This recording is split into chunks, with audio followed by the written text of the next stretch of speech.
তারা এর আগেও কিন্তু একবার আন্দোলন করেছিল। এই আন্দোলনে তারা যে অধিকার আদায়ের জন্য তারা আন্দোলন করেছিল, সেইখানে তাদেরকে হচ্ছে শান্ত করার জন্য তারা বলেছে, আশ্বাস দিয়েছে এবং তাদের একটা প্রজ্ঞাপন জারি করেছিল এবং খুব টেকনিক্যালি সেই প্রজ্ঞাপনটাকে হচ্ছে গিয়ে একদম ভুয়া বলে বা হচ্ছে এটার গ্রহণযোগ্যতা যে নাই সেটা হচ্ছে উল্লেখ করে আরেকটা প্রজ্ঞাপন ঠিক আছে ঠিক অর্থ বিভাগ থেকেও জারি করেছিল। মানে টোটালি তাদের আন্দোলনটাকে ঠান্ডা করার জন্য যে ট্র্যাপটা শেখ হাসিনার আমলে, এই ঘটনা কিন্তু ঘটেছে শেখ হাসিনার আমলে, মানে শেখ হাসিনার পাতানো ট্র্যাপে পড়ে হচ্ছে এই যে রেলের স্টাফ যারা আছে, রানিং কর্মকর্তা কর্মচারী যারা আছে, তারা কিন্তু সাফারার। এই আন্দোলনে কেন আসছে এবং আন্দোলনে আসার রিজনগুলো কী কী? টোটাল রেল বলতে হচ্ছে এই স্টাফ কর্মকর্তা কর্মচারী যারা রেলটাকে চালাচ্ছে, রেলে আপনাকে সেবা দিচ্ছে, যেই মানুষটা রেলটাকে টেনে এক জেলা থেকে আরেক জেলায় নিয়ে যাচ্ছে, ওই মানুষগুলো কিন্তু রেলের অন্তর্ভুক্ত। তো ওই মানুষগুলো যদি ভালো থাকে, তারা যদি প্রপার ট্রিটমেন্টটা পায়, তারা যদি বেতনটা ঠিকমতো পায়, তারা যদি মাইলেজ অ্যালাউন্সটা ঠিকমতো পায়, ভাতাটা ঠিকমতো পায়, তাদের পেনশন নিয়ে যদি টেনশন করতে না হয়, তাহলে হচ্ছে তারা হ্যাপি থাকলে তারা হচ্ছে রেলকে ভালো সার্ভিস দিবে। এটা খুব স্বাভাবিক বিষয়। তো রেলকে যদি ভালো রাখতে হয় তাহলে এই মানুষগুলোর কথা আমাদের ভাবাটা জরুরি। কেউ না বুঝলেও আমরা আপনার প্রয়োজন বুঝি, আর তাই তো অত্যাধুনিক ফিচার সম্বলিত বিভিন্ন সাইজ আর কালারের 250-টিরও বেশি ডিজাইন অপশন নিয়ে ওয়ালটন স্মার্ট ফ্রিজ বোঝে আপনার প্রয়োজন। আর যদি মনে করেন যদি এসি রুমে বসে কেউ যদি চিন্তা করে থাকেন যে আমি যা খুশি তাই বলে যাব, কিন্তু রেল যেভাবে মানে আমি যা বলবো সেইভাবেই হবে, তাহলে এটা কিন্তু স্বৈরাচারী একটা মনোভাব আমাদের কাছে মনে হয়, যে স্বৈরাচারী মনোভাব বা দৃষ্টিভঙ্গি একটা প্রভাব।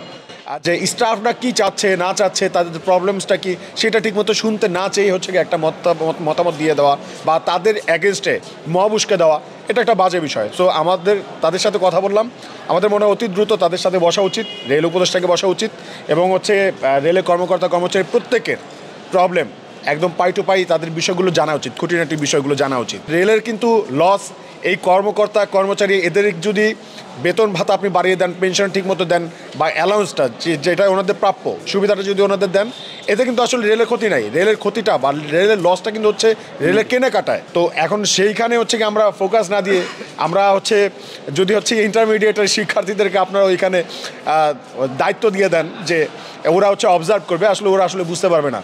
যেহেতু এই সেক্টরটা অনেক বড়, আমাদেরকে হচ্ছে এটাকে ট্রিটমেন্টটা ওইভাবে করতে হবে, যারা হচ্ছে কি এক্সপার্ট লোক তাদেরকে এখানে নিয়ে আসতে হবে। সো আমরা কিন্তু প্রস্তাব জানিয়েছিলাম যে রেল উপদেষ্টাকে হচ্ছে গিয়ে সংস্কারের ক্ষেত্রেও শিক্ষাটা আমরা বলেছিলাম, এখানে ওনাদের সাথে সংহতি প্রকাশ করছি, সংহতি প্রকাশ করছি এবং অতি দ্রুত তাদের প্রবলেমটা সর্ট আউট করে যাত্রী ভোগান্তি যাতে না হয়, অতি দ্রুত রেলটা সচল হোক। ওনারা হচ্ছে গিয়ে যে পেনশনের যে ব্যাপারটা, হ্যাঁ, তারপর হচ্ছে ওনাদের মাইলেজের একটা ভাতা দেয়, মাইলেজ ভাতা দেয়, লোকোমাস্টার গার্ড, হ্যাঁ, টিটি, এদের যে চাকরিটা, এই চাকরি কিন্তু হচ্ছে গিয়ে মানে একদম কর্পোরেট অফিসে যেরকম চাকরি করে সেরকম না। এই চাকরিটা কিন্তু অফিসে বসে, হ্যাঁ, এসি রুমে বসে চাকরি করার মতো বিষয় না। একটা জেলা থেকে আরেকটা জেলায় যেতে হয়, মানে বিভিন্ন গন্তব্যে যেতে হয়, এক জেলা না শুধু, এক একটা বিভাগ পার হয়ে বাংলাদেশে এই মাথা থেকে ওই মাথা পর্যন্ত চলে যেতে হয় একটা ট্রেন চালায় নিয়ে। তো দীর্ঘ সময় কিন্তু তাদেরকে ওইখানে মানে থাকতে হয়, ট্রেনের মধ্যেই থাকতে হয়। তো ওনাদের কিন্তু অনেক রকম অবস্ট্রাগল আছে।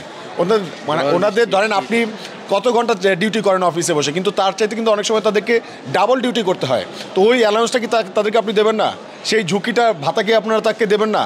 এগুলো তো হচ্ছে তারা ডিজার্ভ করে ভাই। ওনাদের যে বেসিক স্যালারি যেটা জানলাম, এইটা খুবই নগণ্য। বাংলাদেশের রেল চালাইতেছে একটা মানুষ, তার বেসিক স্যালারি মাত্র 9,000 দেখলাম। একটা গার্মেন্টসের ওয়ার্কারের কত বেতন এর চেয়ে বেশি, এত অল্প। হ্যাঁ, এটা কি কারণে তারা এটা মেনে নিয়েছে? তারা হচ্ছে কি বলছে যে ওই যে মাইলেজের ভাতা, তাই না, 75%, ওইটার প্রত্যাশা নিয়ে তো ওনার এখানে আছে যে না, অন্তত যদি বেসিক যদি কম হয় তাহলে হচ্ছে আমাদের মাইলেজ সুবিধাটা যদি বেশি দেওয়া হয় তাহলে হয়তো বা আমরা খুব ভালোভাবে আমাদের পরিবার পরিচালনা করতে পারবো।